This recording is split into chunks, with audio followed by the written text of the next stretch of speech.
ঘুমকে বানিয়েছি আরামের, বিশ্রামের মাধ্যম। বিশ্রাম আমি নিলাম, রেস্ট আমি নিলাম, আমি ঘুমালাম, আবার নেকিও কে পেল?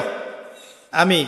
কারণ কি? কারণ আমি ঘুমিয়েছি মুহাম্মদ সাল্লাল্লাহু আলাইহি ওয়াসাল্লামের তরিকা এবং সুন্নাহ অনুযায়ী। ডান কাত হয়ে যদি পারেন অজু করে নিতে পারেন, আরো ভালো হয়। ঘুম থেকে উঠলেন, উঠে দোয়া পড়লেন।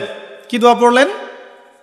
আলহামদুলিল্লাহিল্লাযী আহিয়ানা বা'দা মা আমাতানা ওয়া ইলাইহিন নুশুর। মাশাআল্লাহ। ঘুমানোর সময় কি পড়েছিলেন? আল্লাহুম্মা বিসমিকা আমুতু ওয়া আহইয়া। অথবা আরো কিছু আমল আছে আপনি করতে পারেন চাইলে, যেমন সূরা মুলক তেলাওয়াত করতে পারেন। ফজিলত, আপনাকে কবরের আযাব থেকে বাঁচানো হবে ইনশাআল্লাহ। আপনি আয়াতুল কুরসি তেলাওয়াত করতে পারেন। ফজিলত, সারা রাত একজন ফেরেশতা আপনাকে পাহারা দিবে ইনশাআল্লাহ। আপনি সূরা ফালাক, নাস, ইখলাস পড়ে ঘুমাতে পারেন এবং হাত দুটোকে একত্রিত করে ফু দিয়ে মাথা থেকে নিয়ে যতদূর পর্যন্ত